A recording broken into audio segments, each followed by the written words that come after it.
ఇవాల్టి రోజున వైద్యనాథలింగం గురించి మనం 4 మాటలు విజ్ఞాపన చేసుకునే ప్రయత్నం చేద్దాం. పూర్వోత్తరే ప్రజ్వలికా విధానే సదా వసంతం గిరిజాసమేతం సురాసురాధిత పాదపద్మం శ్రీవైద్యనాథం తమహం నమామి అంటారు. ఓ వైద్యనాథుడా, తమహం మీకు మేము నమస్కరించుచున్నాము అంటారు. నమస్కారం అనేటటువంటి మాటే చాలా వినయంతో విధేయతతో కూడుకుని ఉన్నది. నేను మీకు ఒక్క విషయాన్ని చెప్తాను. ఈ విషయాన్ని మీరు బాగా దృష్టిలో పెట్టుకుని ఈ కోణంలో ఇవాళ నేను చెప్పబోయేటటువంటి జ్యోతిర్లింగం గురించి తెలుసుకునేటటువంటి ప్రయత్నం చేయండి. చదువుకోవడం వెనకాల ఉండేటటువంటి ప్రధాన ప్రయోజనం ఏమి, దేని కొరకు చదువుకోవాలి, అసలు అది ఏదైనా కానివ్వండి, లౌకికమైన విద్య దగ్గర నుంచి వేదం వరకు ఎందుకు చదువుకోవాలి, చదువుకోవడం వల్ల మొట్టమొదట ఉండవలసిన ప్రయోజనం ఏమి అంటే వినయం కదండి. చదువుకోవడం వల్ల ముందు ఏది రావాలంటే వినయం రావాలి. అందుకే మన వాళ్ళు అక్షరాభ్యాసం చేస్తే అక్షరాభ్యాసం అనేటటువంటిది చాలా గొప్ప ప్రక్రియ. మీరు చూడండి, సనాతన ధర్మమునందు అక్షరాభ్యాసం చెయ్యకుండా చదువుకోనివ్వరు. ఎందుకు అక్షరాభ్యాసం చెయ్యాలి అంటే మానవుని యొక్క మేధస్సుకి ఒక పరిమితి ఉంది. తాను తెలుసుకున్నటువంటి విషయం కొంతకాలం తర్వాత మరుగున పడిపోతుంది, మేధ దాన్ని విడిచిపెట్టేస్తుంది. ఒక టేప్ రికార్డర్ క్యాసెట్లో మీరు ఒక విషయాన్ని రికార్డ్ చేసిన తర్వాత చాలా కాలం ఆ క్యాసెట్ని వాడలేదనుకోండి, మీరు మళ్ళీ దాన్ని క్యాసెట్ పెడితే అది సరిగ్గా పలకదు. లేదా ఆ క్యాసెట్ని మీరు తయారు చేయించి దాని మీద ఇంకొక విషయం రికార్డింగ్ అయిపోయింది అనుకోండి, అప్పుడు కూడా ఇది పోతుంది. అలాగే మీరు ఒక విషయాన్ని తెలుసుకుని అది విడిచిపెట్టి కొంతకాలం ఇతర విషయాల యొక్క ప్రభావం ఎక్కువైపోయింది అనుకోండి, ఎక్కువైపోతే ఏది కొంతకాలం మీరు తెలుసుకునే ప్రయత్నం చేశారో అది మరుగున పడిపోతుంది. అలా మరుగున పడిపోవడానికి ప్రధానమైన కారణాల్లో ఒకటి మన యొక్క మేధస్సుకి ఒక పరిమితి ఉండుట. ఇప్పుడు ఈ పరిమితిని దాటడం కోసమని మీరు చూడండి, సనాతన ధర్మమునందు ఒక గొప్ప ప్రక్రియ కనపడుతుంది మీకు. ఏది చెప్పినా వచనంలో తక్కువ చెప్తారు, శ్లోకాల్లో పద్యాల్లో ఎక్కువ చెప్తారు. ఎందుకు అలా చెప్తారో తెలుసా అండి? ఛందోబద్ధం చేశారు కవిత్వాన్ని. అలా చేస్తే మీరు ఏ విషయాన్నైనా సరే స్ఫురణలో పెట్టుకోవడం చాలా తేలికవుతుంది. ఒక శ్లోకం రూపంలో, ఒక పద్యం రూపంలో ప్రతిపాదిస్తారు విషయాన్ని. దాన్ని తర్వాత మీరు బాగా పెంచి చూసుకుంటారు. విషయాన్ని ధారణలో పెట్టుకోవడం తేలికవుతుంది. అంతా వచనంలో ఉందనుకోండి, పేజీలు పేజీలు, అదంతా లోపలికి వెళ్ళడం చాలా కష్టం. ముఖ్యమైన పద్యాలు 4 పద్యాలు మీకు వచ్చాయనుకోండి, సమగ్రముగా విషయమంతా మీకు ధారణ యందుంటుంది. దీని కొరకే సనాతన ధర్మమునందు విషయాన్ని శ్లోక రూపంలో, పద్య రూపంలో ప్రతిపాదించడం అనేటటువంటి ప్రక్రియ వచ్చింది. ఈ అక్షరముల చేత నిబద్ధం చెయ్యకపోతే జ్ఞానము వైపుకి అసలు ఆభిముఖ్యం ఉండదు, తను తెలుసుకునేటటువంటి అవకాశం ఉండదు. గురువుగారు చెప్తే అర్థమవుతుంటుంది వేరే, మళ్ళీ వెళ్ళి ఎప్పుడైనా ఒక విషయాన్ని చూద్దామంటే ఇంకా మీకు కుదరదు. కాబట్టి ఇప్పుడు సరస్వతి ప్రవాహము ఏ రూపంలో ఉంది? మీరు ఒక చంద్రశేఖర పరమాచార్య స్వామి వారి యొక్క అనుగ్రహ భాషణాన్ని చదువుకుంటున్నారు అనుకోండి, మీరు బాగా గుర్తుపెట్టుకోండి, అప్పుడు మీరు చదువుతున్నారని అనుకోకూడదు. చంద్రశేఖర పరమాచార్య స్వామి వారు మీ దగ్గర కూర్చుని చెప్తున్నారనుకోవాలి. అప్పుడు మీరు ఎలా చదవాలి? పరమాచార్య స్వామి మీ దగ్గర కూర్చుని మీతో మాట్లాడుతున్నారు, పరమాచార్యుల వారు మీ పక్కనే కూర్చుని మాట్లాడుతుంటే మీరు కాళ్ళకి బూట్లు వేసుకొని కూర్చోకూడదు కదా. కాబట్టి మీరు విప్పేయాలి. లేదా ఏ కారణం చేతనో, ఏ రైల్లోనో వెడుతోనో మీరు పరమాచార్య స్వామి వారి పుస్తకం చదువుతున్నారు, మానసికంగానైనా మీరు శౌచంతో ఉండాలి. అనగా స్నానం చేసి ఓ పంచె కట్టుకుని ఉత్తరీయం వేసుకుని చక్కగా సంప్రదాయంగా మీరు తిలకధారణ చేసి పరమాచార్య స్వామి చెప్తుంటే నేను వింటున్నానన్న భావనతో మీరు ఆ గ్రంథాన్ని పరిశీలనం చేయాలి. అప్పుడు మీకు తొందరగా ఆయన చెప్తున్న విషయం లోపలికి వెడుతుంది. దీనికి కారణం ఏమిటి? వినయం. అవతల వారి యందు మీకు కలిగినటువంటి వినయము మిమ్ము ఉద్ధరిస్తుంది. అయితే మీరు ఒక్కటి చూడండి, మనకున్నటువంటి పెద్ద ఇబ్బంది ఎక్కడంటే ఈ వినయం ఉండదు. ఏదో కారణాన్ని వెతుక్కుని వినయంగా ఉండడం చాలా కష్టం. తనకి లేనిది ఏదో ఒకటి ఉంటుంది. ఆ లేని చూసుకుని నేను ఎంతటి వాణ్ణి అని వినయంగా ఉండే ప్రయత్నం చెయ్యడు. ఏదో ఒక చిన్న కారణాన్ని వెతుక్కుని నేను ఎంత గొప్పవాణ్ణి అనుకోవడానికి అవకాశం తీసుకుంటాడు. నా అంత గొప్పవాడు ఎక్కడున్నాడు అంటాడు. ఇది అహంకారానికి దారితీస్తుంది. ప్రయత్నపూర్వకంగా మీరు వినయం వైపుకి నడవకపోతే తనంత తాను పట్టుకునే అహంకారం మిమ్మల్ని నాశనం చేస్తుంది. దీనికి ప్రథమ సోపానం ఎక్కడ? గురువుగారి దగ్గర తల వంచి నమస్కారం చేయడంలో ఉంది. అందుకనే మన వాళ్ళు ఏం చేశారంటే అక్షరాభ్యాసము అంటే సరస్వతీ కటాక్షమే. ఏది నశించనిదో, ఏది సత్యమో, ఏది బ్రహ్మమో దాని ముందు నువ్వు అసలు ముందు తల వంచడం నీకు చేత కావాలి. నీకు ఆ వినయం చేత కావాలి. కాబట్టి నీకు అలా వినయాన్ని ఇవ్వగలిగినటువంటి ఆ గురువు యొక్క సమక్షంలో కూర్చొని ఆయన దిద్దితే అక్షరాలు దిద్దు అని అక్షరాభ్యాసాన్ని కూడా అంత గొప్ప క్రతువుగా మన వాళ్ళు స్వీకరించారు. మన వాళ్ళు ఏది చేసినా దాని చిట్ట చివరి ప్రయోజనము పరబ్రహ్మమును చేరుటయే. పరబ్రహ్మమును చేరుట తప్ప అన్యమైనటువంటి ప్రయోజనం మనకి లేదు. నాకు స్ఫురణలో లేదు కానీ ఒక శ్లోకం ఉంది. ఆ శ్లోకంలో ఏమంటారో తెలుసా అండి? నిన్ను సంగీతం ఎవరు నేర్చుకోమన్నారని అడిగారు. నేను తెల్లబోయాను ఆ శ్లోకం చదివి. నీకు సంగీతం నేర్చుకోవాల్సిన అవసరం ఏంటి? నువ్వు వీణ తీసి పట్టుకుని ఆ వీణ తీగలు మీటుతుండగా వస్తున్నటువంటి ధ్వనుల యందు నీ మనస్సుని లయం చేయగలిగితే వీణ తీగల ధ్వని చేత నీవు ఈశ్వరునే చేరుచున్నావు నాదోపాసన చేత. మన వాళ్ళు వీణ పట్టుకుంటే ఈశ్వరుణ్ణి చేరడానికి మార్గంగా స్వీకరించారు తప్ప ఈ సనాతన ధర్మమునందు కేవల సుఖము కొరకు ఈశ్వరార్చన అన్నది హేయమైన విషయం. ఈశ్వరుడు అలా చెయ్యొద్దని చెప్పలేదు. ఆర్తి జిజ్ఞాసురర్థార్థి అన్నాడు ఆయన. కానీ అదే వ్యాపకం కాకూడదు. ఇంకెప్పుడూ కోరికలతో సతమతం అవడం కాకూడదు. ఇది వైద్యనాథలింగము అంటే. మనకి శివుడికి ఒక నామం ఉంది అభిషేకంలో. ప్రథమో దైవ్యోభిషక్ అంటాం. ఈశ్వర మీరు మొట్టమొదటి వైద్యులు ఈ లోకమునకు. వైద్యుడు సాధారణంగా ఏం చేస్తారంటే శరీరము నాది నాది అని చెప్పినటువంటి ఈ శరీరంలో మీకే తెలియకుండా ప్రవేశించినటువంటి రుగ్మతని తాను తొలగిస్తాడు. నేను నిన్నటి రోజున ఒక ఈఎన్టీ హాస్పిటల్లో కొత్త బిల్డింగ్లోకి షిఫ్ట్ అయింది. పావని క్లినిక్. డాక్టర్ జిఎస్ఎన్ మూర్తి గారు బహు ఉదారులు, ఈశ్వర స్వరూపులు. వారు ఆహ్వానిస్తే కాదనలేక నేను ఇక్కడ ప్రసంగం అయిన తర్వాత నేను వెళ్తే వారు నాకు ఒక ఆపరేటస్ చూపించారు. ఇందుకు కదా మిమ్మల్ని ఈశ్వర శబ్దంతో పిలిచింది శాస్త్రము అన్నాను నేను. ఆయన నాకు ఒక ఆపరేటస్ చూపించన్నారు. కోటేశ్వరరావు గారు, సాధారణంగా 3 సంవత్సరముల వయస్సు దాటిపోతే పిల్లవాడికి మాటలు సరిగా పలకనప్పుడు వీడు మూగివాడిగా ఉన్నాడని, వీడు పిలిచినటువంటి పలుకుకి ప్రతిస్పందించట్లేదని పెద్దలు తెలుసుకుంటారు. కానీ 3 సంవత్సరముల వయస్సు దాటిపోయిన తరువాత ఇంకా వైద్యశాస్త్రానికి ఆ రుగ్మత లొంగదు. 3 సంవత్సరముల లోపల తెలుసుకోగలిగితే మాత్రం మూగివాడిగా పుట్టినవాణ్ణి, చెవిటివాడిగా పుట్టినవాణ్ణి కూడా మాట వచ్చేవాడిగా, వినకిడి శక్తి కలిగిన వాడిగా చెయ్యడానికి శాస్త్రమునందు ప్రత్యేకమైన పద్ధతి ఉందండి. ఈ మధ్య ఒక పిల్లవాడు నా దగ్గరికి వస్తే నేను టెస్ట్ చేసి ఈ పిల్లవాడికి మాటలు రావు, ఈ పిల్లవాడికి చెవుడు అని తెలుసుకున్నాను. అప్పుడు వాడు చెప్పలేడు, మాట్లాడలేడు. మాట్లాడలేని వాడి యందు మాటలేనితనం ఉందని తెలుసుకోవాలి. ఇది ఈశ్వర ప్రజ్ఞ. తెలుసుకుని అథవా ఎంత తక్కువ ఖర్చు పెట్టించే ప్రయత్నం చేసినా 4 లక్షలైందండి. కానీ ఇప్పుడు ఆ పిల్లవాడు గడగడ మాట్లాడుతూ అన్నీ వింటుంటే వాడు నా దగ్గరికి వచ్చినప్పుడు నేను నేర్చుకున్న విద్య సార్థకత పొందిందని నా కన్నుల నీరు వస్తుంది అన్నారు ఆయన. చూడండి, ప్రథమో దైవ్యోభిషక్ ఎంత గొప్ప మాట. అందుకంది శాస్త్రం ఆయన మొదటి వైద్యుడు.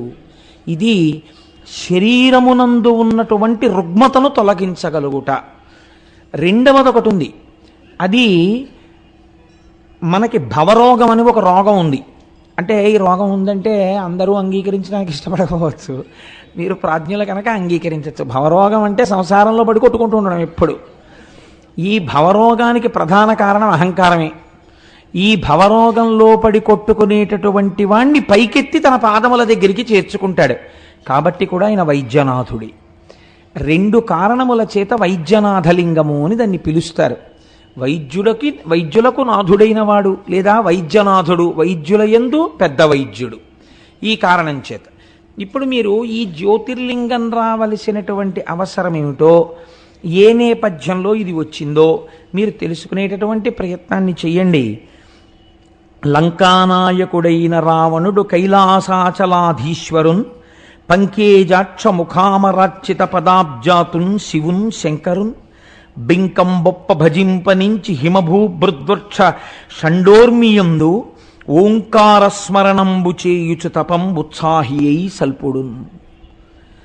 ఈ పద్యంలో అంటారు, ఒక్కొక్క పద్యంలో ఆవిష్కరించేస్తారండి విషయాన్నంతటిని. దాన్ని ఒడిసి పట్టడంలో జ్యోతిర్లింగం ఉంటుంది. జ్యోతి అంటే ప్రకాశం కదండి. అన్ని లింగాలు ఒక్క కారణానికి ఎందుకు వస్తాయి? ఆవిర్భావమునందు మీరు దాని వెనక రహస్యాన్ని పసిగట్టాలి. పసిగడితే ఆ జ్యోతి మీ యందు ప్రకాశించినట్లు అవుతుంది. లేనప్పుడు కేవలం దాన్ని మీరు కథ కింద విన్నారనుకోండి, దానివల్ల దోషం ఉందని కానీ తక్కువ ఫలితం వస్తుందని కానీ నేను అనను, కానీ అది మీ ఉపాసనా కార్యక్రమాన్ని పెంచుతుందని మాత్రం నేను అనలేను. కాబట్టి చూడండి, ఒకానొక సమయంలో లంకానాయకుడైన రావణుడు, లంకాపట్టణాన్ని పరిపాలించేటటువంటి రావణాసురుడు. ఏ రావణుడు అంటే సరిపోదా? లంకానాయకుడైన రావణుడు అన్న మాట ఎందుకు అనాలి?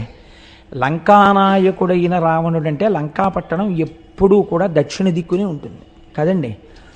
ఊరికి దక్షిణ దిక్కున ఏది ఉంటుంది? శ్మశానం ఉంటుంది.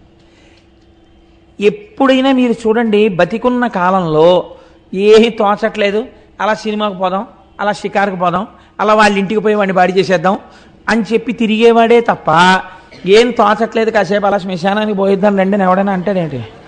ఎవ్వరూ అనరలాగా. కానీ చిట్ట చివరి ప్రయాణం, ఈ జీవనయాత్రకు ముగింపు మాత్రం ఎక్కడికి వెళ్ళడంతోనే పూర్తయిపోతుంది. కాబట్టి ఈ వచ్చిన శరీరములు, తిరుగాడుతున్న శరీరముల యొక్క ఆఖరి యాత్ర ఎక్కడికి వెడుతుంది? అక్కడికే వెడుతుంది. అంటే దక్షిణ దిక్కున ఏది ఉన్నది? శరీరములు కలిసిపోయేటటువంటి ప్రదేశం ఉన్నది. కాబట్టి శరీరమును చూసుకుని తాననుకున్నటువంటి వాడు ఎవడున్నాడో, ఏది నశించిపోతుందో, నశించిపోయేదానికి నాయకుడైన వాడు అనగా ఈ శరీరము నేను అనుకున్నవాడు. అంటే అన్యాపదేశంగా అజ్ఞానమునందున్నవాడు. అజ్ఞానమునందున్నవాడు అనడానికి ఆయన చదువుకోలేదా? అద్భుతంగా చదువుకున్నాడు, వేదం చదువుకున్నాడు, సంధ్యావందనం చేస్తాడు, త్రికాల సంధ్యావందనం, లింగార్చన చేస్తాడు. చదువుకోకపోవడం ఏంటండి? ఆయన చదువుకోలేదు అని మీరు సర్టిఫికెట్ ఇస్తే ఎలా చెల్లుతుంది? నేను చెప్తున్నాను, ఆయన త్రికాల సంధ్యావందనం చేశాడు, వేదం చదువుకున్నాడు, ఘన జట చెప్పాడు, లింగార్చన చేస్తాడు. మరి ఈ చదువు కాదా? ఒక స్థాయి ఎందు కాదు. ఎందుకు కాదు మీరు తెలుసుకుంటే మీ ఉపాసనని దిద్దుతుంది ఇప్పుడు ఈ జ్యోతిర్లింగం. కాబట్టి ఇప్పుడు లంకానాయకుడైన రావణుడికి ఏం బుద్ధి పుట్టింది అంటే అజ్ఞానంతో ఉన్నవాడు కదా. ఇప్పుడు అసలు ఈశ్వరుడి వైపుకి తిరిగితే ఆశ్చర్యంగా ఉంటుంది, కానీ ఆయన చేసేది ఈశ్వరోపాసన చేస్తూ ఉంటాడు. ఏం చేశాడు అంటే కైలాసాచలాధీశ్వరున్, కైలాసమునకు అధినేత అయినటువంటి శివుడు. కైలాసమన్న మాటని అమరకోశం వ్యాఖ్యానం చేసింది. ఎక్కడ పార్వతీ పరమేశ్వరుల యొక్క కేళీ విలాసముగా ఈ లోకముల యొక్క ఆవిర్భావమునకు నాందీవాచకము పడుతుందో, ఎక్కడ నటరాజ ప్రకృతి జరుగుతోందో, ఎక్కడ ఆయన సృష్టికర్తగా ఈ సృష్టి చేస్తున్నాడో, స్థితికర్తగా ఉన్నాడో, ప్రళయకర్తగా ఉన్నాడో, ఆ నటరాజతత్వం ఎదర మీరు విందురుగాని ఎలాగో. కాబట్టి అటువంటి పరబ్రహ్మమును తెలుసుకునే ప్రయత్నం చేస్తున్నాడు. ఇప్పుడు ఈ ఉన్న స్థాయిలో ఆ ఉన్న వస్తువుని కనుక్కోవడం కుదురుతుందా? మీరు చెప్పండి. 5వ క్లాస్ చదువుకున్న పిల్లవాడి దగ్గరికి మీరు పట్టుకెళ్ళి ఎంబీబీఎస్ ఎనాటమీ పుస్తకం పెట్టారనుకోండి, వాడు చదవగలడా? చదవలేడు. వాడు ఎలా చదువుతాడు? వాడికి కుదరదు. వాడు చదువుకున్న చదువు ఎనాటమీ చదవడానికి కుదరదు. వాడు ఎంసెట్ రాయాలి, మంచి ర్యాంక్ రావాలి, మెడిసిన్లో జాయిన్ అవ్వాలి, ప్రొఫెసర్ల దగ్గర కొంత నేర్చుకోవాలి, ఆ తర్వాత ఎనాటమీ పుస్తకాన్ని వాడు చదవగలుగుతాడు. శరీరము నేను అనే అహంకారంతో ఉన్నవాడికి కైలాసాచలాధీశుని యొక్క దర్శనం ఎలా దొరుకుతుంది? కాబట్టి దొరకదని మీరు నిర్ధారించవలసి ఉంటుంది ఇప్పుడు కదండి. కానీ ఆయన ఏం చేస్తున్నట్ట, ఆయన్ని పట్టుకోవడానికి బింకంబొప్ప భజించనించి చాలా బింకంతో కూడిన తపస్సు మొదలెట్టాడు. బింకం అంటే ఏమిటి ఇక్కడ? అంటే రజోగుణ ప్రకృతితో కూడినటువంటి తపస్సు, అంటే ఒక పట్టుదల అన్నమాట. ఈ పట్టుదల చాలా అనర్థహేతువుగా ఉంటుంది, పాడు చేసేదిగా ఉంటుంది, ఒక్కొక్కసారి అసహ్యం కూడా వేస్తుంటుంది. ఎందుకు ఇంత పట్టుదల అనిపిస్తుంది. మీరు మరోలా అనుకోకండి, నేను మీకు ఒక ఉదాహరణ చెప్తాను. నాకు ఫోన్ చేస్తూ ఉంటారు, రేపు మీ ఇంటికి వచ్చి మిమ్మల్ని కలవాలనుకుంటున్నాను, ఒక గంట మాట్లాడాలి. నాకంత సమయం లేదండి, నేను వేరొక ఫంక్షన్కి వెళ్ళాలి, అనుష్ఠానం చేసుకోవాలి, శివమహాపురాణం చెప్తున్నాను కదా, నేను చదివేది పొద్దున్న మహా అయితే ఒక్క అరగంట అంతే, అంతకన్నా టైం ఉండదు. ఆఫీస్కి వెళ్ళిపోతాను, మళ్ళీ సాయంకాలం సంధ్యావందనం చేసుకుని వేదిక మీదకి రావాలి. అందుకని నేను మాట్లాడలేనండి గంట సేపు అన్నాం అనుకోండి. రేపు అంటే శివమహాపురాణం 40 రోజులు ఉంటుందండి అన్నాం అనుకోండి. మీరు ఉపన్యాసం చెప్పొచ్చేసాక తెల్లవారకట 4 గంటలకి లేచిన వాడిని రాత్రి 11 గంటలకు అలసిపోనండి, పడుకోవాలి, అప్పుడు ఏం మాట్లాడగలను, మాట్లాడలేనండి, అప్పుడు కుదరదండి, అలసిపోయి ఉంటుంది, శరీరానికి అలసట ఉంటుంది కదా అన్నారు. మీరు అలా అంటే ఎలా కుదురుతుందండి, మేము ఎక్కడి నుంచో వచ్చాం, నాకు రేపు రిజర్వేషన్ అయిపోయింది, వెళ్ళిపోవాలి, అందుకని రేపు పొద్దున్న మేము వస్తున్నామండి, మీరు ఒక గంట మాట్లాడవలసిందే అంటే అప్పుడు దాన్ని ఏమనుకోవాలి మీరు? అలా కుదరదండి, నేను ఉండను అని మీరు అన్నా సరే ఆయన ఫోన్ పెట్టేసి ఆయన పొద్దున్న వచ్చేస్తాడంతే. ఏంటంటే నేను చూశానండి, స్వానుభవమున చెప్పు చవటలార. కాబట్టి ఏం చేయాలి, మీరు మాట్లాడాలంతే. మీ వ్యవహారం ఎలా ఉన్నా ఆయన అతిథి రూపంలో ఇంటికి వచ్చాడు, ఏం చేయాలి అంటే అలా వస్తే మాట్లాడతారా అనుకోకండి, అలా రాకూడదు.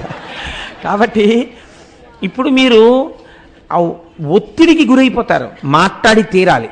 ఇది బింకంతో కూడుకున్న విషయం. ఇది అంటే నువ్వు ఎవరి కోసం మాట్లాడవు, నువ్వు మాట్లాడాలంతే అని పింకితనంతో వచ్చి మాట్లాడడం అవుతుంది. అప్పుడు దానివల్ల ఏమవుతుందంటే, నా నుండి మీ పట్ల సరి అయిన భావన లేదు కాబట్టి మీరు అడిగిన దానికి ఒక చక్కటి జవాబు వచ్చే అవకాశం తక్కువగా ఉంటుంది.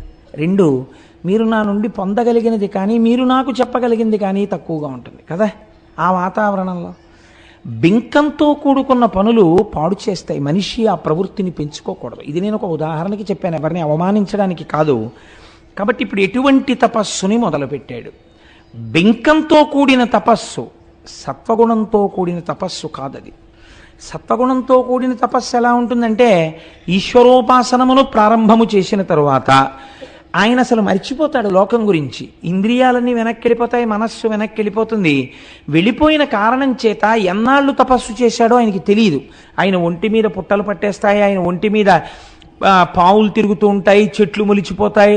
ఆయన తపస్సమాధిలో ఉంటాడు, అస్థిపంజరంలో ఉంటాడు. ఈశ్వరుడే వచ్చి కదిపితే అప్పుడు లేస్తాడు కదండి. ఇది సాత్వికమైన తపస్సు, మనసు ఆయన యందు లయమైపోయింది.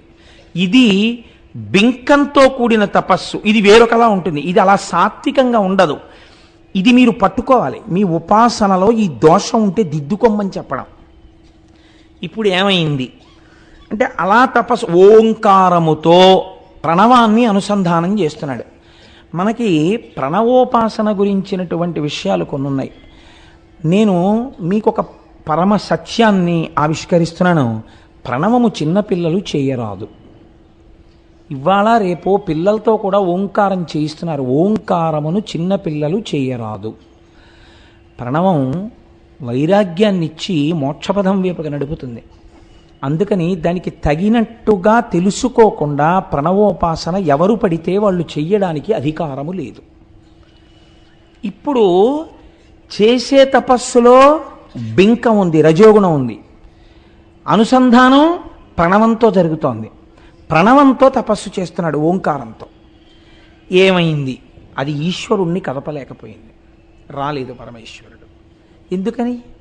ఎక్కడుంది దోషం? ఈశ్వరుడు ఎందుందా, తపస్సు ఎందుందా? తపస్సు ఎందుంది. ఇప్పుడు ఆయన ఏం చేశాడు? రజోగుణంతో ప్రారంభమైన తపస్సు కదండి, అది సత్వగుణంతో ఉన్న తపస్సు కాదు. అది అలక, ఈశ్వరుడి మీద కూడా అలక. ఎవడి కోసం రావు నువ్వు? రాకపోతే ఏం చేస్తానో తెలుసా? చిరకాలము దానవునకు హరుడగు పడకున్న శిరసులారును మూడున్, 6 అంటే 6 3 9, నరికి హవనంబొనర్చెను. పరమేశ్వరుడప్పుడు కృపన్ కనకున్నన్. 9 తలలు తెంపడానికి 10వ తల ఆధారమైంది. 10వ తల ఉంటే కదండి 9 తెగుతున్నాయని చెప్పడానికి, 9 తెంపేస్తున్నాను అని చెప్పడానికి బుద్ధిస్థానమైన తలకాయ ఒకటి ఉండాలి. అందులో ఒకటి ఉంచుకున్నాడు. ఈశ్వరుడు కనపడలేదని అక్కసు వచ్చింది. ఇప్పుడు అదేమిటండి, ఈశ్వరుడి మీద అక్కసేమిటి కనపడకపోతే? అందుకని 9 తలకాయలు కోసేసుకున్నాడు. కోసేసుకుని ఏం చేశాడు? అగ్నిహోత్రమునందు విరేల్చాడు. అయితే ఆ కోటేశ్వరారు మీరు అలా ఎందుకు మాట్లాడుతున్నారు? అది భక్తి యందు వ్యగ్రతగా మీరు ఎందుకు చెప్పలేకపోతున్నారు ఈ విషయాన్ని అని మీరు నన్ను అడగచ్చు. ఇక్కడ నేను మీకు ఒక విషయాన్ని ఆవిష్కరించకపోతే నేను ఈ జ్యోతిర్లింగం గురించి మీకు నేను సరిగ్గా చెప్పినవాడను కాని వాడిని అవుతాను. ఈయన చదువుకోకపోతే ఈయనకి తపస్సు చేత ఈశ్వరుణ్ణి ప్రత్యక్షము చేసుకోవచ్చునన్న విషయం ఎలా తెలిసిందండి? అంటే చదువుకున్నాడు. భగవంతుడన్నవాడొకడున్నాడు, వాడి అనుగ్రహము చేత సాధింపరానిది లేదన్న విషయం ఆయనకి ఎరుకలో ఉంది. కాబట్టి ఇప్పుడు ఆయన దేని కొరకు తపస్సు మొదలుపెట్టాడు? ఆయన అడిగే వరకు మీకు తెలియదు, నాకు తెలియదు. తెలిసిన్నట్టు ఉండకండి, తెలియదనే అనుకోండి. మీకు నాకు తెలియదు ఇంకా ఏం అడుగుతాడో. కానీ ఆయన చదువుకున్నవాడు, వేదం తెలుసు. వేదం ఏం చెప్తోంది? బ్రహ్మచారి, గృహస్థు వీళ్ళిద్దరినీ అగ్నికార్యం చెయ్యమని చెప్పింది, సంధ్యావందనం చేయమని చెప్పింది.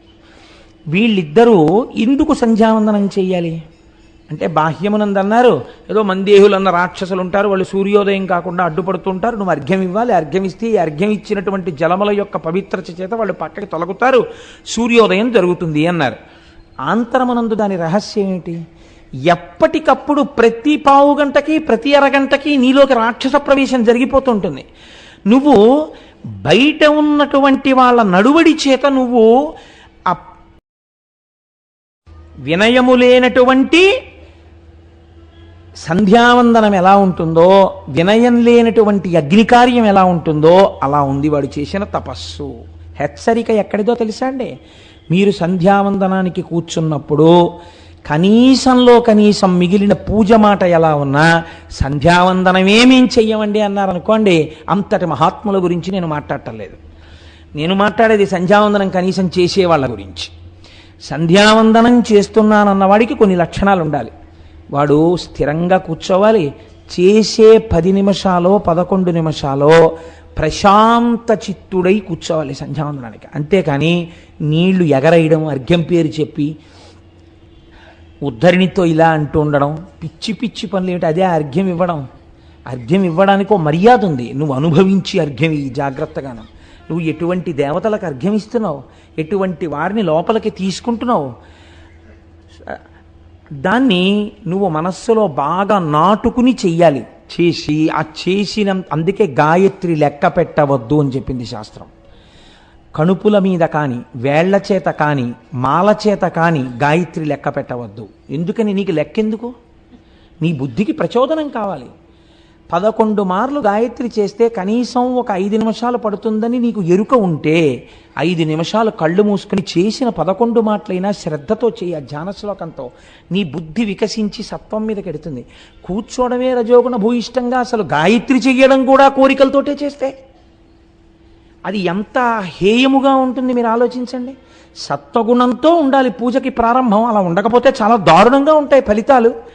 కాబట్టి ఇప్పుడు ఏం చేశాడు అంటే, ఈయన ఆశ చేత వశుడైనాడు. రజోగుణ భూయిష్టమైన పూజ ఎందు ఏముంటుంది? తొందరపాటు ఉంటుంది, దేన్నో పొందాలని.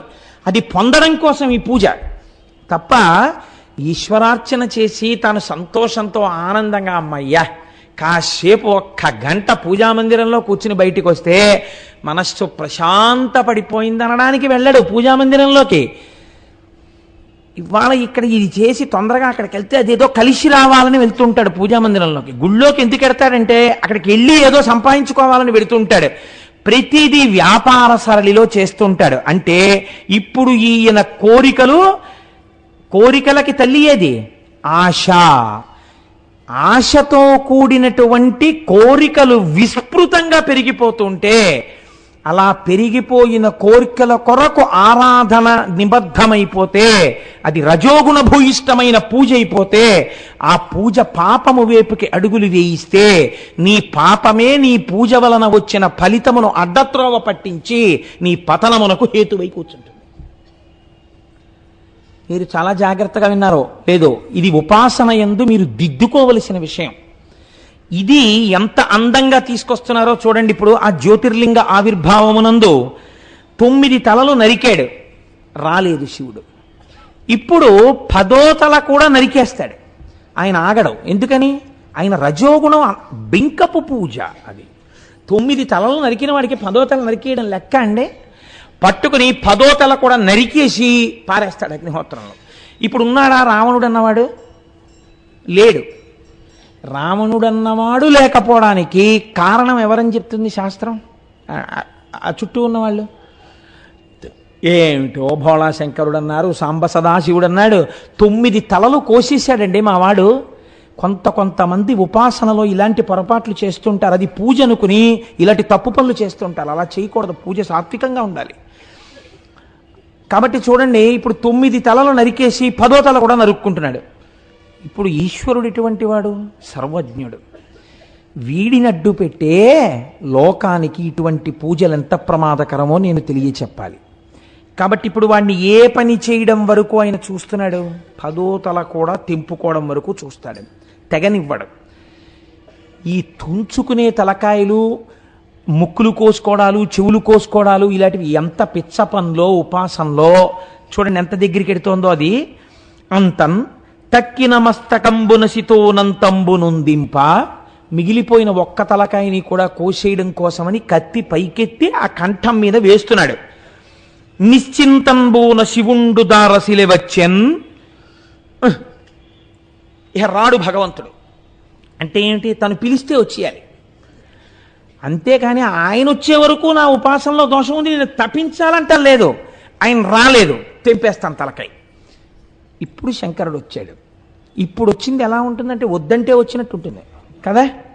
కాబట్టి నిశ్చింతంబూన శివుండు దారసిల వచ్చెన్, పూర్వభంగిన్ తలం సంతోషంబున శంకరుండడుగు మిచ్చన్ కూర్తునాన్. ఆయన ఎప్పుడైతే వచ్చి ఎదురుగుండా నిలబడ్డాడో మళ్ళీ 10 తలకాయలు మొలిచి. వాడిని అలా ఉంచడం కదా ఆయనకి కావలసింది. 10 తలకాయలున్నా బుర్రకాయ లేనివాడు, అసలు బుర్రకాయ లేదు వీడికి. ఇది ఆయన చెప్పవలసింది. కాబట్టి 10 తలకాయలు మొలిపించాడు. ఎందుకు? ఆ పనికి మేళ్ళ తలకాయలు. కాబట్టి 10 తలకాయలు మొలిచాయి. మొలిచిన తర్వాత ఆయన అన్నాడు, ఏమిటి కావాలి నీకు? ఎందుకు చేశావు ఇంత ఘోరమైన తపస్సు? దైత్యుడత్యంతంబున్ బలమిచ్చి 7 గడవై అస్మత్పురించేరుమా. వాడు 2 కోరికలు కోరాడు. అత్యంతం బలమిచ్చి, నాకు విపరీతమైన బలం కావాలి. దేనికి ఉంటుంది బలం? శరీరానికి ఉంటుంది. జవం దేనికి ఉంటుంది? మనస్సుకుంటుంది. మనోజవం మరుతతుల్య వేగం అని స్వామి హనుమని చెప్తాం. వాడిప్పుడు తన ఉపాసన యందు దోషం చూసుకోవట్లేదు. ఈశ్వరుణ్ణి రప్పించానా లేదా? ఇంకో ఆకు తొడిగింది ఈ రజోగుణ భూయిష్టమైన ఉపాసన. అందులోంచి ఇంకో వెర్రి కోరిక పుట్టింది. ఏమిటో తెలుసా అండి? నాకు విపరీతమైన బలం కావాలి. ఎందుకు ఆ బలం? ఏం చేస్తావు శరీర బలంతో? అంటే అందరినీ ఓడిస్తాను. ఓడిచ్చి ఏం చేస్తావు? అన్ని భోగాలు అనుభవిస్తాను. నన్ను ఎవడు అనేవాడు లేడుగా. అందుకని నా కంటికి ఏది నచ్చితే దాన్ని ఎత్తుకొచ్చి నాదిగా అనుభవిస్తాను.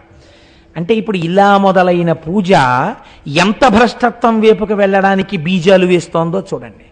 కాబట్టి ఉపాసన అన్నది ఎంత సాత్వికంగా ఉండాలో మీరు ఆలోచించండి.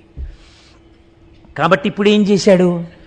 నాకు విపరీతమైనటువంటి బలం కావాలి. పోను ఊరుకున్నాడా? అడగమన్నావుగా, ఇక్కడేం చేస్తావు? నువ్వు 10 లంకలోకి రా అన్నాడు.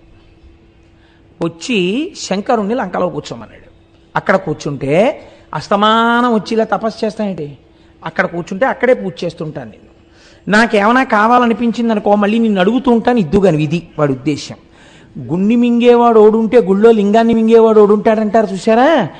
వీడి అతి తెలివితేటలు, వీడి బుద్ధి వ్యగ్రత, వీడి రజోగుణ సంపర్కం ఎలా ఉంటాయో చూడండి. శివుడు నిజంగా ఇలాంటి వాళ్ళని చూసి ఏమనాలండి? లోకంలో ఉపాసన ఉపాసన ఉపాసన అని పేరు చెప్పి ఇలాంటి వెర్రితలలతో పూజలు చేసే వాళ్ళని నేను ఇంతమందిని చూశాను అందామంటే నాకు గట్టిగా పట్టుకోవడానికి వెంట్రుకలు లేవు. వచ్చిన బాధ అంటే నాకు ఈ స్వానుభవం ఎందుకు వస్తుందో తెలుసా అండి? అస్తమానం ఎవరోళ్ళు వస్తుండడం, వాళ్ళ ఆరాధనా విధానాల గురించి, వాళ్ళ కోర్కెల గురించి, వాళ్ళ వ్యగ్రతతో కూడిన పూజల గురించి చెప్తుంటే నారాయణ వీళ్ళకి అసలు ఇలాంటి ఆలోచనలు ఎందుకు వస్తాయిరా అనిపిస్తుంటుంది. అంత విచిత్రంగా ఉంటుంది లోకంలో. అసలు ఈ ఉపాసన అన్నది ఇందుకొరకా వచ్చింది, ఇలా చెయ్యొచ్చా అన్న ఆలోచన కూడా ఉండదు చాలామందికి. సరే అవన్నీ సభాముఖంగా నేను చెప్తే వీడికి ఇదే పనిలా ఉంది, వీడికి విన్నవన్నీ ఇలా చెప్తుంటే అలా సభలో అనుకుంటారు, అందుకని అక్కడికి వదిలేయండి. కాబట్టి ఇప్పుడు నువ్వు లంకా పట్టణానికి వచ్చేయి అన్నాడు. అంటే ఆయన అన్నాడు, ఇదేమిటి రోయ్, ఏదో ఒంటికి బలం ఇమ్మన్నాడు, బాగానే ఉంది, ఏదో ఇచ్చేస్తాను. నన్నే వచ్చేయమంటున్నాడు లంకా పట్టణానికి. అసలు కడుపు మంటతో ఉన్నాడు ఆయన. ఈ దిక్కుమాలిన ఉపాసన నువ్వునని, నువ్వు లంకకు వచ్చేనా వెనకాలన్నాడు. ఎంత తేలిగ్గా ఉన్నాడో చూడండి వాడికి భగవంతుడు. రజోగుణం కదండి. ఇప్పుడు ఆయన ఉద్దేశం ఏంటి?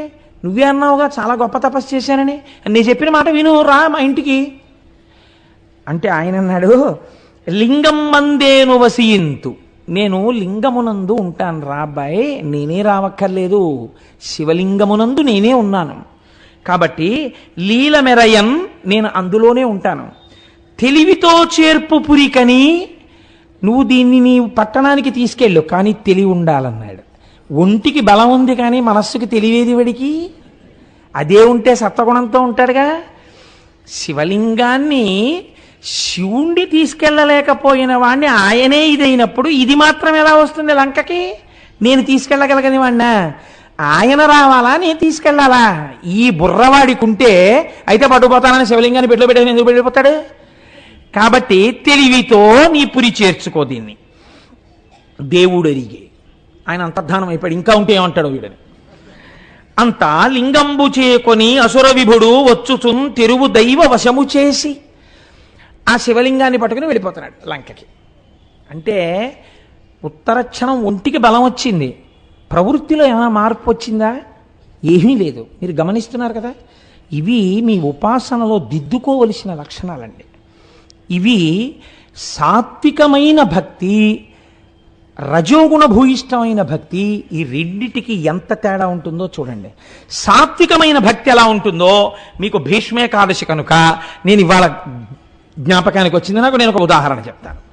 భీష్మాచార్యుల వారి దగ్గరికి వచ్చి ఒక మాట చెప్పారు, మీరందరూ విన్నదే, కానీ భీష్మేకాదశి నాడు చెప్పుకుంటే ధన్యులం అవుతాం. ఈ మాట భీష్ముడి దగ్గరికి వచ్చి కృష్ణ భగవానుడు అర్జునుడికి సారథ్యం వహిస్తాట, కానీ అస్త్రము ఈ చేతితో ఏ ఆయుధమును పట్టాడు అన్నారు. భీష్ముడు అన్నాడు, ఆయనది సాత్విక భక్తి. భగవంతుడంటే ఎవరో, భగవంతుడు దేనికి లొంగుతాడో ఆయనకి తెలుసు. కాబట్టి ఆయన అన్నాడు, ఆయన ప్రతిజ్ఞ అలా చేశాడు కదా, నేను ప్రతిజ్ఞ చేస్తున్నాను. ఏమిటో తెలుసా? కృష్ణుడితో ఆయుధం పట్టిస్తానన్నాడు. కృష్ణుడు ఎవరో భీష్ముడికి తెలియదా? తెలుసు భీష్ముడికి కృష్ణుడు భగవానుడని. భగవానుడు గెలుస్తాడా? భక్తుడు గెలుస్తాడా? భక్తుడు గెలుస్తాడు. ఎలా గెలుస్తాడని రావణాసురుడి భక్తితో చెప్పలా. మహానుభావుడు అన్నాడు, ఎలాగ భగవంతుణ్ణి గెలవచ్చో ఒక మార్గం చూపించాడు భీష్ముడు. అందుకని భీష్మస్తుతి చిరస్థాయి అయిపోయింది లోకంలో. అర్జునుడు లోపల కూర్చున్నాడు, రథంలో బాణాలు వేస్తున్నాడు, కృష్ణుడు సారథ్యం వహిస్తున్నాడు. భీష్మాచార్యుల వారికి స్వచ్ఛంద మరణం వరం ఉంది. ఎవరు అడ్డగలరా ఆయన్ని? పుంఖానుపుంఖలంగా బాణవృష్టి కురిపించాడు. వెళ్ళి ఆ బాణాలన్నీ ఒంటి నిండా గుచ్చుకుపోయి పూచినటువంటి మోదుగ చెట్టులా నెత్తురు ధారల కింద కారిపోతోంది అర్జునుడికి. గట్టిగా ఒక్క బాణము వేయడు, భీష్ముడిని నిగ్రహించలేకపోతున్నాడు. ఏమిటి అల్లరని వెనక్కి చూశాడు కృష్ణ పరమాత్మ. ఒంటికి ఖాళీ లేకుండా బాణాలు కొట్టేసి నెత్తురు వరదలై కారిపోతోంది. ఇప్పుడు ఆయన కొట్టలేకపోతే నేనేం చేస్తానంటే అనాలి. రథం తప్పించాలి కదండి. అలిసిపోయాడు. సారథికి ఆ స్వేచ్ఛ ఉంది. రథి అలిసిపోతే సారథి తప్పించచ్చు, రథాన్ని తప్పించచ్చు. తెలియవా కృష్ణుడికి? భగవద్గీత చెప్పిన సర్వజ్ఞుడే ఇవి చెయ్యాలి కదా, ఇవి చేయలేదు. ఆయన ఏం చేశాడో తెలుసా అండి? ఆ పగ్గాలు అవసరం పారేశాడు. పారేసి కుప్పించి ఎగసిన కుడలంబుల కాంతి గగన భాగం బెల్ల కప్పికొనగా. ఎక్కడున్నారు పానమూర్తి గారు? అబ్బో కుప్పించి, అబ్బో రామాచారి గారు కూడా ఉన్నారు ఇవాళ. కుప్పించి ఎగసిన కుండలంబుల కాంతి గగన భాగం బెల్ల కప్పికొనగా ఉరికిన నోర్వక నుదరంబులోనున్న జగముల వేగున జగతి కదుల చక్రంబు చేబట్టి పైదెంచుర వేగమున పైనున్న పచ్చని పటముజార నమ్మి నాలావు నగుబాటు చేయకు మన్నింపుమని క్రీడి మరల దిగువ కరికి లంఘించు సింహంబు కరణి మెరసి నేడు భీష్ముని చంపుదు నిన్ను కాతు విడువు మర్జున ఎటంచు మద్వి శిఖవృష్టి తెరలి చనుదెంచు దేవుండు దిక్కునాకు అని చెప్పాడు. ఎప్పుడు శరీరం పడిపోయే ముందు ఆ వాడు నాకు దిక్కని చెప్పుకున్నాడు. భక్తపరాధీనుడైన వాడెవడున్నాడో ఆనాడు నేను అర్జునుడి మీదకి బాణాలేస్తే పగ్గాలు విసిరవతల పారేసి రథంలోంచి దూకేస్తే కుప్పించి ఎగసిన కుండలంబుల కాంతి గగన భాగం బెల్ల కప్పికొనగా దూకినప్పుడు చెవులిలా ఊగితే ఆ కుండలముల కాంతి ఆకాశమంతా కప్పుకునేటట్టుగా ఎవరు దూకాడో ఉరికిన నోర్వక నుదరంబులోనున్న జగముల వ్రేగున జగతి కదుల ఆయన దూకినప్పుడు ధన్ మన దూకేటప్పటికి ఆ పొట్టలో ఉండేటటువంటి లోకాలన్నీ ఇలా కదిలిపోయేట, ఆ కడుపులో ఉన్న లోకాలు కదిలిపోయేటట్టుగా దూకినటువంటి వాడెవరున్నాడో గబగబా చక్రంబు చేపట్టి చనుదెంచురయము నపైనున్న పచ్చని పటముజార చక్రం చేత్తో పట్టేసుకుని ఎవరు నేను పట్టను ఆయుధం అన్నవాడు పట్టేశాడు. చక్రంబు చేబట్టి చనుదించురయము నపైనున్న పచ్చని పటముజార ఉత్తరీయం మర్యాదకి చిహ్నం. ఉత్తరీయం జారిపోయింది. చక్రం పట్టేసుకున్నాడు. పట్టుకున్నవాడు పోని ఊరుకున్నాడా? నమ్మి తినాలా ఉనగుబాటు చేయకు మన్నింపుమని క్రీడి మరల దిగువ. అర్జునుడు ధనస్సు పారేసి పరిగెత్తుకొచ్చాడు. బావా భీష్ముడు బాణాలేస్తే అర్జునుడు నిగ్రహించలేకపోతే ప్రతిజ్ఞ చెప్పి తప్పి కృష్ణుడు చక్రం పట్టుకుని వెళ్ళి చంపేశాడు భీష్మాచార్యుల వారిని అని రేపు లోకం చెప్పుకుంటుంది. బావా నా పరువు పోతుంది, ఊరుకో ఊరుకో ఊరుకో అంటున్నాడు. అంటుంటే నీ జోలికి వస్తాడా, నీ మీది నీ బాణాలు వేస్తాడా, ఏం చేస్తానో చూడు భీష్ముడిని. తెలియదు భీష్ముడు మహాజ్ఞానని అని కరికి లంఘించు సింహంబు కరణి మెరసి నేడు భీష్ముని చంపుతు నిన్ను కాతు విడువు మర్జున ఎటంచు మద్వి శిఖవృష్టి తెరలి చనుదెంచు దేవుండు దిక్కునాకు. ఆనాడు తన భక్తుడైన అర్జునుణ్ణి రక్షించుకోవడానికి చేసిన ప్రతిజ్ఞ మరిచిపోయి చేతిలో చక్రం పట్టుకుని భీష్ముణ్ణి చంపేస్తాను, అది కూడా ఏనుగు యొక్క కుంభస్థలం మీదకి దూకి చంపిన సింహంలా చంపేస్తానని పరిగెత్తుకొచ్చేసి తన ప్రతిజ్ఞ మర్చిపోతే నేను ఆనాడు ధనస్సు పక్కన పెట్టి భక్తపరాధీనా అని నమస్కరించానే ఆ కృష్ణుడు నాకు రక్ష అని చెప్పుకున్నాడు. వాడు నాకు దిక్కు అన్నాడు భీష్మాచార్యుల వారు. కాబట్టి అది సాత్విక భక్తి. అది భగవంతుని యొక్క కోపం ఎప్పుడు వస్తుందో కూడా చెప్పగలిగిన భక్తి. తన భక్తులకి హాని జరిగితే తట్టుకోలేని వాడు ఈశ్వరుడిని ఆవిష్కరించిన భక్తి. అందుకే భీష్ముడికి తర్పణలు ఇస్తున్నాం, భీష్ముడి పేరు చెప్పుకుని పొంగిపోతున్నాం. భగవంతుడే ఎదురుగుండా నిలబడి వెళ్ళిపోతున్న వాడి చేత సహస్రం చెప్పించుకుని లోకానికి అందించినటువంటి ఖ్యాతి బహుశా భీష్ముడికి ఒక్కడికే దక్కింది లోకంలో. కాబట్టి ఇప్పుడు చూడండి భీష్మ భక్తికి రావణ భక్తికి ఎంత తేడా ఉందో. ఇప్పుడు ఈ శివలింగాన్ని పట్టుకుని బయలుదేరాడు. కానీ బయలుదేరితే తీసుకెళ్ళగలడా? శివుణ్ణి తీసుకెళ్ళలేని వాడు ఇది నేనే అన్నప్పుడు శివలింగాన్ని తీసుకెళ్ళగలడా? కాబట్టి దైవవశము చేసి అంటే వీడికి పాఠం చెప్పాలని పరమాత్మ అనుకున్నాడు. ఇప్పుడు ప్రత్యక్షమై అనుగ్రహించినట్ట, ప్రత్యక్షమై ఉపాసనా దోషము వలన వాడే పాడైపోతున్నట్ట. మీరు చెప్పండి. అడిగిన 2 కోరికలు ఏమిటి? ఒకటి నాకు బలం కావాలి, 2 నువ్వు వచ్చేయాలి. మొదటిది అలా పెట్టండి. ఇంకా ఒంటికి కొవ్వెక్కి బలం ఉంది, వచ్చేసింది బలం. ఇప్పుడు శివలింగాన్ని పట్టుకుని బయలుదేరాడు. రెండోది నెరవేరుతోందా? మీరు చూడండి. శరీరానికి ఎంత బలవంతుడవనివ్వండి, ఈశ్వర నిర్ణయం ఒకటి ఉంది కదా. పిండాండ బ్రహ్మాండానుసంధానము అని ఒకటి ఉంది. ఈ శరీరానికి ఆకలేస్తుంది, నేను చాలా బలవంతుండండి, నేను అన్నం తిందంటే నీరసపడిపోతుంది, శోషించిపోతుంది. కాబట్టి తినాలి కదా. బ్రహ్మాండంలో ఉన్న యాపిల్ పండు తీసుకెళ్ళి ఇందులో పారేయాలి కదా పిండాండంలో. మళ్ళీ పిండాండంలో మిగిలిపోయిన శేషాన్ని ఎవరుచ్చుకుంటారు? బ్రహ్మాండం పుచ్చుకోవాలి. పిండాండానికి దాహం వేసింది, ఎవరివ్వాలి నీళ్లు? బ్రహ్మాండం ఇవ్వాలి. బ్రహ్మాండంలో నీళ్లు ఈ గొంతులో పోయాలి, పిండాండంలోకి నీళ్లు ఎడతాయి. ఇందులో వెళ్ళిన నీళ్లు ఎందుకు ఎడతాయి? దాహార్తిని తీర్చడమే కాదు, ఈశ్వర ప్రక్రియ ఒకటి ఉంది. దీనిలో మలినాలు పట్టుకుని ఆ నీళ్లు బయటికి రావాలి. ఎక్కడ విడిచిపెట్టాలి? బ్రహ్మాండంలో విడిచిపెట్టాలి. ఇది ఈశ్వరుడు. ఒరే, దాహం వేయించినవాడు ఈశ్వరుడు, నీటినిచ్చినవాడు ఈశ్వరుడు, ఇందులో పోసిన నీటిని మళ్ళీ మూత్రముగా మార్చినవాడు ఈశ్వరుడు, బయటికి పంపినవాడు ఈశ్వరుడు, ఈ మూత్రమును పుచ్చుకున్నవాడు ఈశ్వరుడు. ఏమి ఈశ్వరుడు, ఏమి కారుణ్యం అన్ననాడు ఈ వెర్రి కలగదు అసలు కదండి. వాడికి అలా కలగలేదు. కాబట్టి ఈశ్వరానుగ్రహము లుప్తమైతే అవతలవాడు పాడైపోవడానికి ఏ ఒక్కటి చాలు, మూత్రానికి రావడం చాలు. ఎంత చూడండి, ఇంత బలం ఇచ్చాడు, ఏమిటి బాగుపడ్డాడు? మూత్ర విసర్జన చెయ్యవలసిన అవసరం రావణాసురుణ్ణి పాడు చేసేసింది. మీరు చాలా జాగ్రత్తగా పట్టుకోవాలి జ్యోతిర్లింగాన్ని. చూసారా, దేనికి అహంకారం, ఎందుక బింకం, దేనికోసం నువ్వు అల్లరి? అదే నాకు ఈశ్వరుడు తప్ప వేరొకడు లేడన్నవాడి కోసం ఈశ్వరుడు లొంగిపోయాడు. నందనారేం చదువుకున్నాడు? నందనారేం తపస్సు చేశాడు? పాలేరు నందనార్. అటువంటి వాడు తిరుప్పంగూరు వెళ్ళాడు. తిరుప్పంగూరు వెడితే కొంతమందికి ఆ రోజుల్లో నందీశ్వరుడి దగ్గర నుంచే దర్శనం. శివలింగం కనపడలేదు. కనపడకపోతే శివుణ్ణి ప్రార్థించాడు, నాకు నందీశ్వరుడు అడ్డొస్తున్నాడు, ఈశ్వరా నువ్వు నాకు దర్శనం అవ్వట్లేదు అని ఆయనకి చెప్పుకుని ఏడ్చాడు. శంకరుడు అన్నాడు, నా భక్తుడు నంది దగ్గర నించుని నన్ను చూడాలనుకుంటున్నాడు, నందీశ్వరా నువ్వు తప్పుకో అన్నాడు. ఆనాడు తప్పుకున్న నంది ఈనాటి వరకు అలాగే ఉంది. తిరుప్పంగూరులో నంది పక్కకి తప్పుకుంది. నందుడు నందనార్ దర్శనం చేశాడు. భక్తికి ఈశ్వరుడు లొంగిపోయి నందిని పక్కకి పెట్టాడు. ఇక్కడ అహంకరించిన వాడికి మూత్ర విసర్జనావసరము పాడు చేసేసింది జీవితాన్ని. కాబట్టి ఇప్పుడు ఏం చేయవలసి వచ్చింది? శివలింగాన్ని చేత్తో పట్టుకుని మూత్ర విసర్జన చెయ్యలేడు కదా. కాబట్టి మూత్రోత్సర్జనమునకై యాత్రంబుననొక్క వల్లవాంజలినిడ తన్మాత్రాభరమోపక చితాక్షేత్రంబున అతడుంచె శివలింగంబున్. దాని తొందర అటువంటిది. ఎవడో ఒకడు శివలింగం పట్టుకుంటే బాగుంటారా బాబు, తొందరగా వెళ్ళొచ్చేద్దాం అనుకున్నాడు. అటు చూశాడు, ఇటు చూశాడు, ఎవడో బాగా పట్టుకోగలడా, ఈ శివలింగాన్ని మొయ్యగలడా? వాడికి ఉన్న అహంకారం ఏమిటో తెలుసా అండి?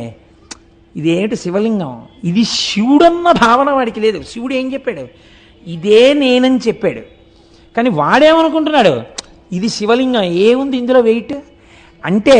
ఉపాసన యందు నువ్వు సమస్త బ్రహ్మాండములు నిండిపోయినటువంటి వాడు నీకు ఆ లింగమునందు కనబట్టలేదు. అదే ఉందో శివలింగం కింద నువ్వు చాలా చులకన భావంతో చూస్తున్నావు. ఈ ఉపాసన సిద్ధించదు.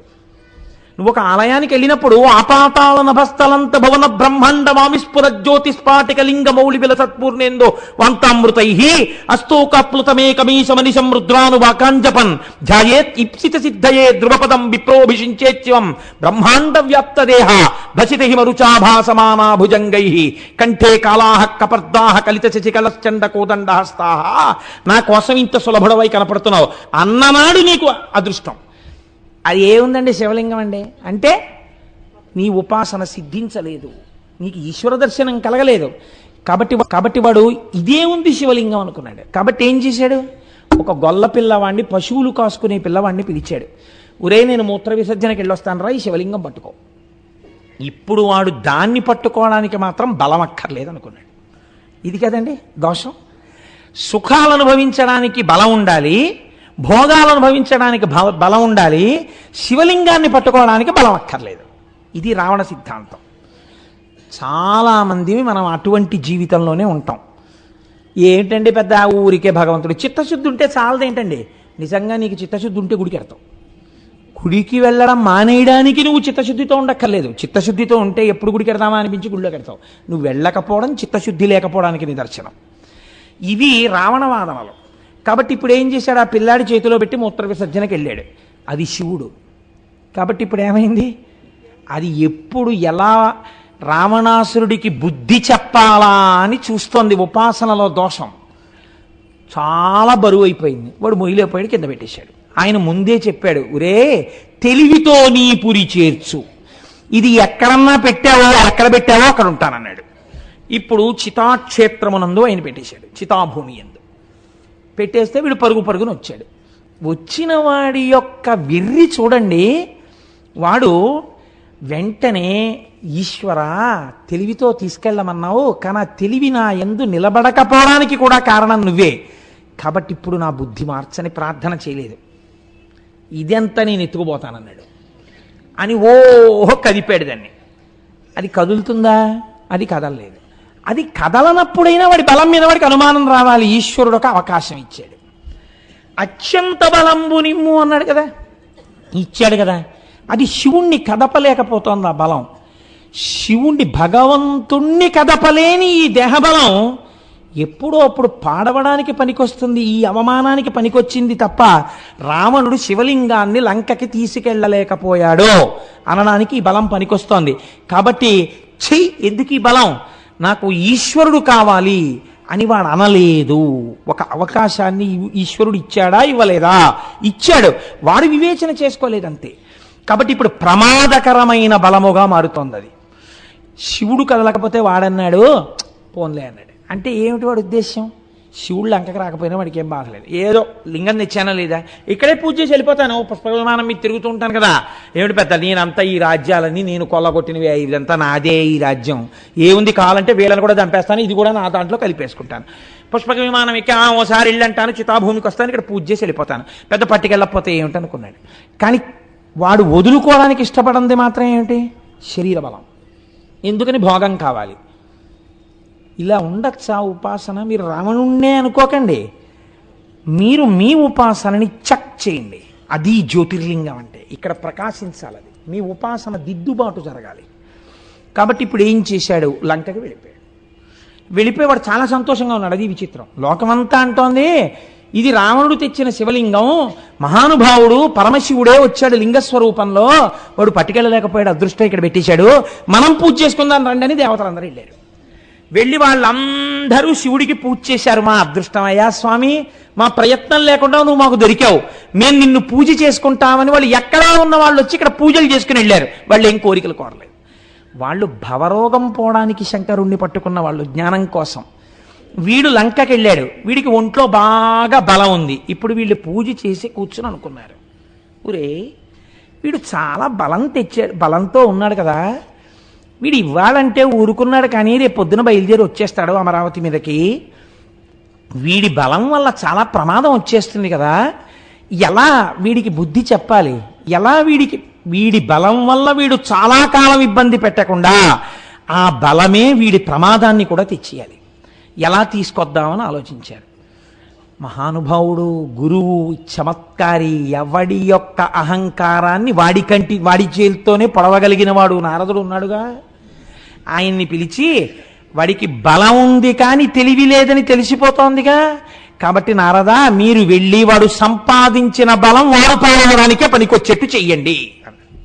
చూశారా, ఉపాసన సరి అయింది కాకపోతే మీరు తెచ్చుకున్న విభూతులు మీకు ప్రమాదం తేవడానికి పనికొస్తాయి.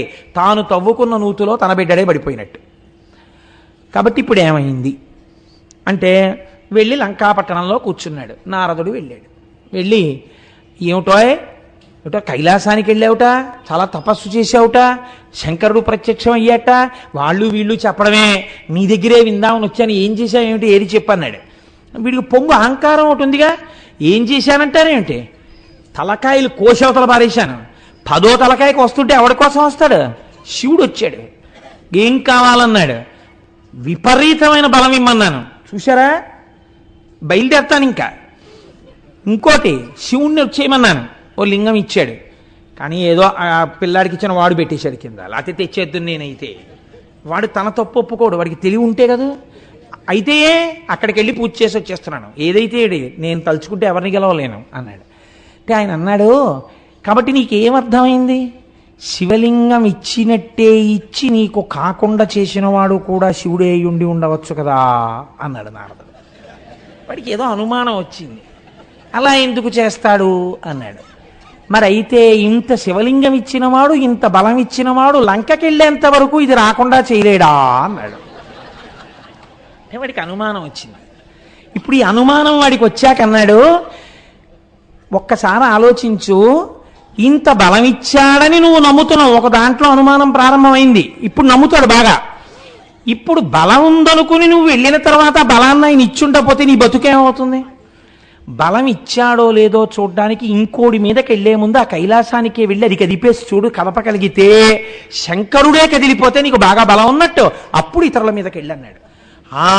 ఇదేదో బాగుంది, అక్కడికే పోతానన్నాడు.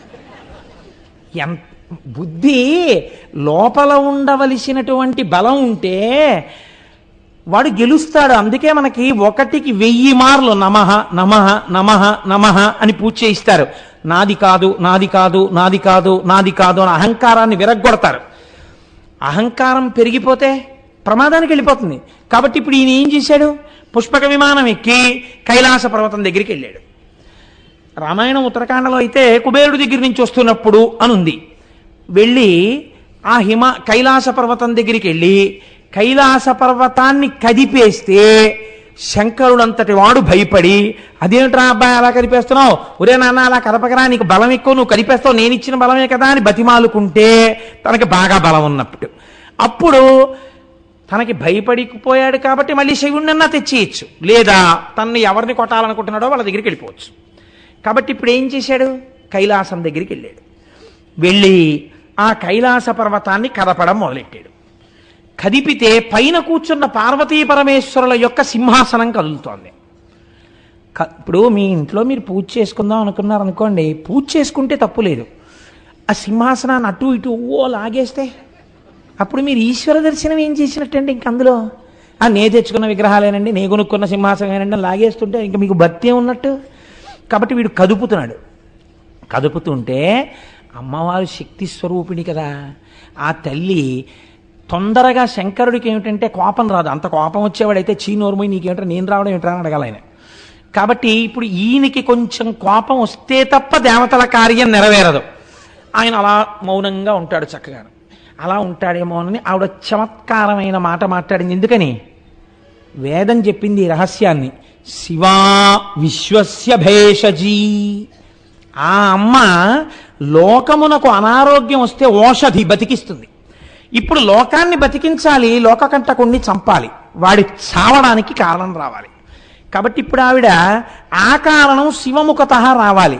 శివముఖత వచ్చేటట్టు ఆవిడ మాట్లాడింది శివుణ్ణి. శివుణ్ణి రుద్రుణ్ణి చేస్తుంది, రుద్రుణ్ణి శివుణ్ణి చేస్తుంది ఆవిడ. కాబట్టి ఇప్పుడు ఆవిడ శివుణ్ణి ఏం చేస్తోంది? రుద్రుణ్ణి చేస్తోంది లోకక్షేమం కోసం.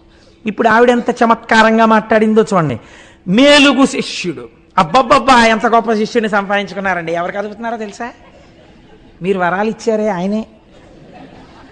అప్పుడు ఆయనకి ఎలా ఉంటుంది? ముందు ఎవరన్నా ఈ బాధ ఉండదండోయ్.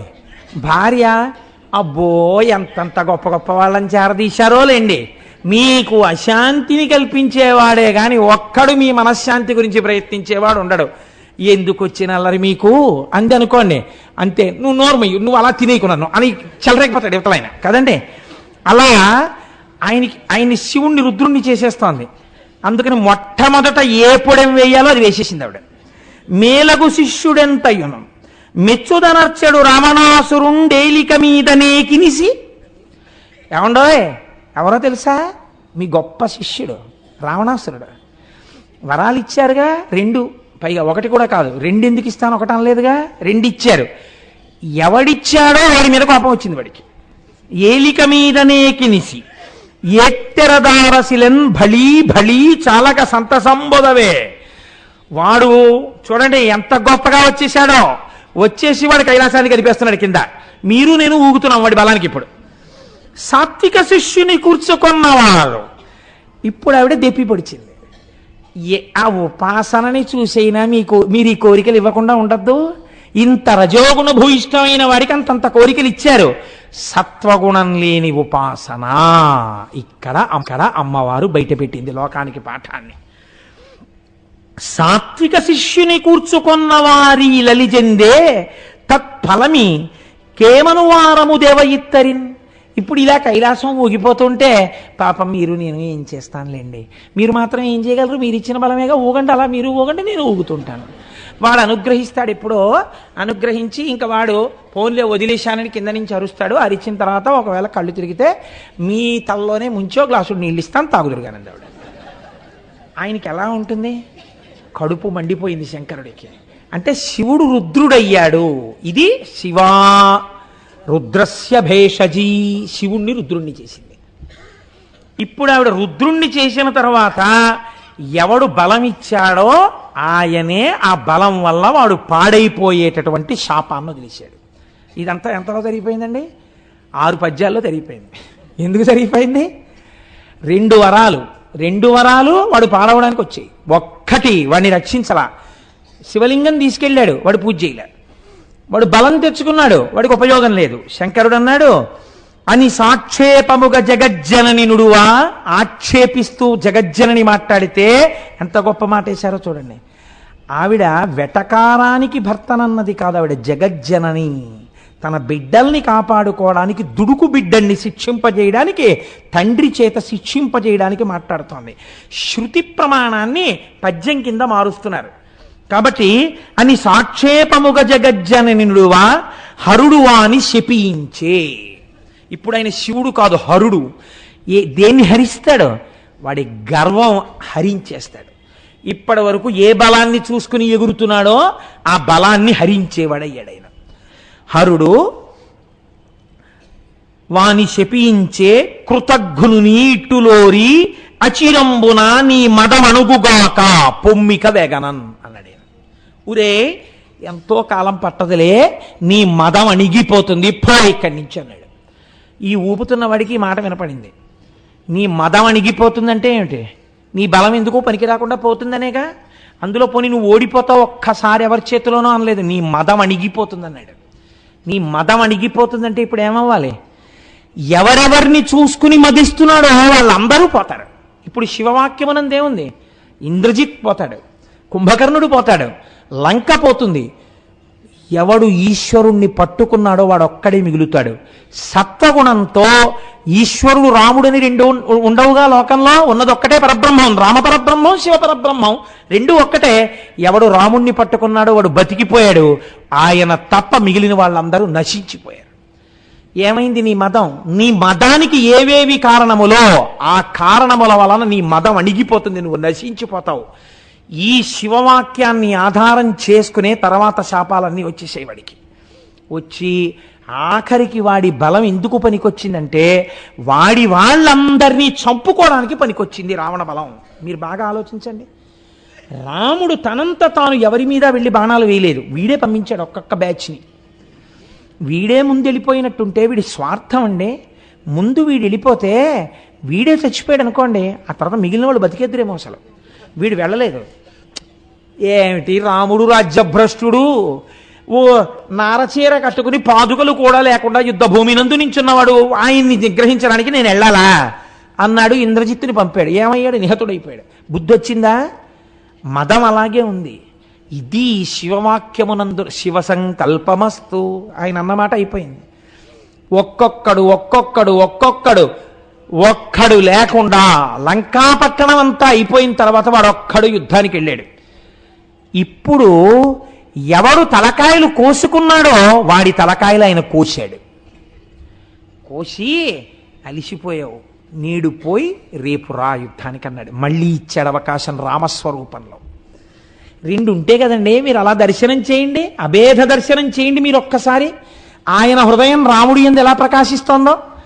వాడు వెళ్ళాడా, 10 అడుగులు రాముడి వైపుకి వేసి రాముడి కాళ్ళ మీద పడిపోయి ఉంటే రావణుడు బతికిపోయేవాడు. ఆ మదం ఆ నాటి నుంచి ఈ నాటికి పోలా ఇన్ని దెబ్బలు తిన్నవాడికి. వాడు ఇంటికి పోయి మళ్ళీ వచ్చాడు. ఇప్పుడు నువ్వు కోసుకోక్కర్లా, నేనే కోసేస్తున్నాను అన్నాడు. ఒక్కొక్క తల చప్పున కొట్టేసి పడగొట్టేస్తే ఆఖరణ వచ్చి శివుడు ఏది చెప్పాడో అదే మండోదరి చెప్పింది. నీ ఒంటి పొగరు నిన్ను చంపింది, రాముడు నిన్ను చంపలేదు అని చెప్పింది ఆవిడ. ఎరా, ఇంతటి మహాపతివ్రతని, ఇంతటి సౌందర్య రాశిని నీ దృష్టి ఎందుంది అందం, బాహ్యమునందు లేదందం. ఇది సీతమ్మ చెప్పింది. నివర్తయ మనోమర్త స్వజనే క్రియతాం మనః. నీ అనురాగము భార్య యందున్నది నిజమైతే నీ భార్య నీకు రోజుకి 1,00,000 సార్లు ముద్దొచ్చినా బెంగలేదు. అది ధార్మికమైపోయింది. వేరొక స్త్రీయందు నీ బుద్ధి కామంతో కాని ఒక్కసారి తిరిగిందా అది నీ పతనానికి హేతు అవుతుందిరా అని చెప్పింది. వాడు విన్నాడా? వాడి మదం, నేనింత బలవంతుణ్ణి నన్నెవడేం చేస్తాడన్నాడు. ఆవిడొచ్చి ఆఖరణంది, ఏ మదం నీ ఎందు ప్రవేశించిందో అది నిన్ను చంపేసిందిరా అన్నాడు. ఆఖరికి మండోదరి తీర్పుతో రామాయణం పూర్తయిపోయింది. కాబట్టి హరుడు పలికినటువంటి శాపవచనమే వాడిని, వాడి భార్యల్ని, వాడి బిడ్డల్ని, వాడి సైన్యాన్ని, వాడి రాజ్యాన్ని నశింపచేసింది తప్ప వాడు వృద్ధిలోకి రావడానికి పనికి రాలేదు. రెండూ కూడా.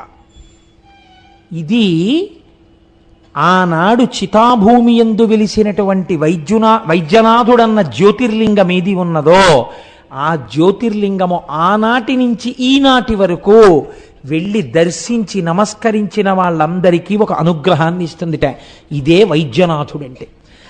భవము అంటే సంసారమునందు కొట్టుమిట్టాడుతూ కామక్రోధముల యందు తెరిపి లేకుండా తిరుగుతూ అహంకారమమకారములలో పడి సొక్కిపోకుండా సాత్వికోపాసనతో కూడినటువంటి ఈశ్వర భక్తిని కృప చేసి భవసాగరము నుండి మిమ్ము ఉద్ధరిస్తుంది.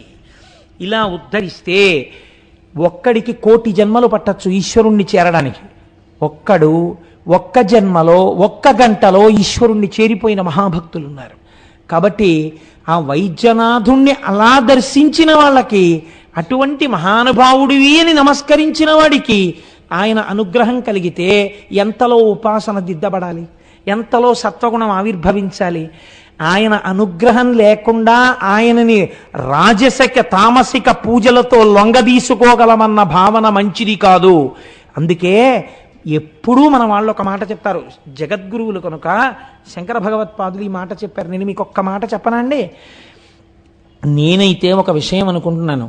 కాకినాడ పట్టణ వాసులకి అస్తమానం శంకరాచార్యులు వారంటే చాలా ప్రీతితో స్తోత్రాలు చేస్తారు. నేను చెప్పిన కనకధార గురుపాదుకలని తల మీద పెట్టుకుంటాం మనం. గురుపాదుకా పూజ అని చేస్తాం.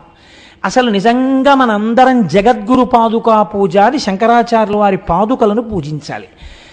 కాకినాడ పట్టణంలో ఉన్న వాళ్ళందరి చేత ఉత్తరాయణంలో నేను పాదుకా పూజ చేయించుకుంటాను అని శంకరాచార్యుల వారు సంకల్పం చేశారు.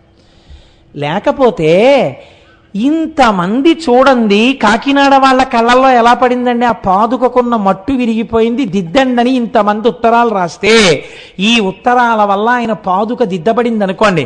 మీరందరూ గురుపాదుకా పూజ యందు ఒక్కొక్క పుష్పాన్ని వేసేశారా లేదా? ఇప్పుడు అది జరిగి తీరుతుంది. ఎందుకంటే ఎందరో సమర్థులైన అధికారులు, విశాల హృదయులు ఒక విషయాన్ని తెలుసుకోగానే స్పందించాలన్న వాళ్ళు ఉన్నారు. కనుక ఇప్పుడు ఈ ఉత్తరాలు చదివి వాళ్ళు వెంటనే శంకరాచార్య స్వామి వారి పాదుకలకు దిద్దుబాటు చేస్తారు. జగద్గురువుల పాదుకా పూజ యందు మీ అందరి సంతకాలు ఒక్కొక్క పుష్పాలు అవుతున్నాయి. రేపటి రోజు త్రయోదశికి ముందు రోజు, త్రయోదశి మహాప్రదోషం అని పిలుస్తుంది శాస్త్రం. త్రయోదశి పరమశివ తిథి. త్రయోదశి నాడు పోస్ట్ అవుతున్నాయి చూడండి. నిజంగా ఇవాళ ఉత్తరాలు తయారై ఉంటే ఒక చిన్న మాట చెప్తే గోపాలకృష్ణ గారు గీత దాటకుండా సిద్ధం చేస్తారు. ఇవాళ తయారు చెయ్యలేకపోయాం, రేపు సంతకాలు చేయిస్తామన్న మాట ఆయన నోటి వెంట రావడం వెనకాతల శంకరాచార్యులు వారి సంకల్పం చూడండి. మహాప్రదోషం ఉన్న త్రయోదశి నాడవి పోస్ట్ అవ్వాలి. అంటే త్రయోదశి తిథి నాడు ఉత్తరాయణ పుణ్యకాలంలో మొట్టమొదటి త్రయోదశి తిథి ఏది వచ్చిందో ఆ రోజున నేను కాకినాడ పట్టణ ప్రజల చేత జగద్గురు పాదుకా పూజ స్వీకరించుతున్నాను. కాబట్టి రేపు పెట్టిన సంతకాలు శంకరుల పాదుకల మీద పడుతున్న పువ్వులు. కొన్ని కోట్ల జన్మల పాపరాశి దగ్ధమైపోతోందండి. ఆ ఉత్తర రూపంలోనే, ఆ ఉత్తరం రాయడం రూపంలోనే మీకు వైద్యనాథలింగానుగ్రహం కలిగిపోతోందని గుర్తు కదండి. జగద్గురు సేవనం చేయించేస్తున్నారు ఆయన.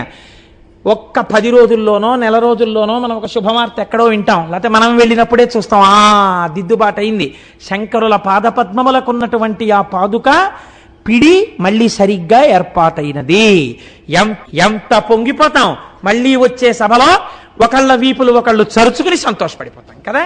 అలా ఒక్కొక్క సేవ ఈశ్వరుడు మన చేత చేయించుకుంటున్నాడు. ఇలా చేయించుకున్నందుకు మనం పరమేశ్వరుడికి నమస్కరించి, ఈశ్వర మమ్మల్ని ఇలాగే ధన్యుల్ని చెయ్యమని అడుగుదాం.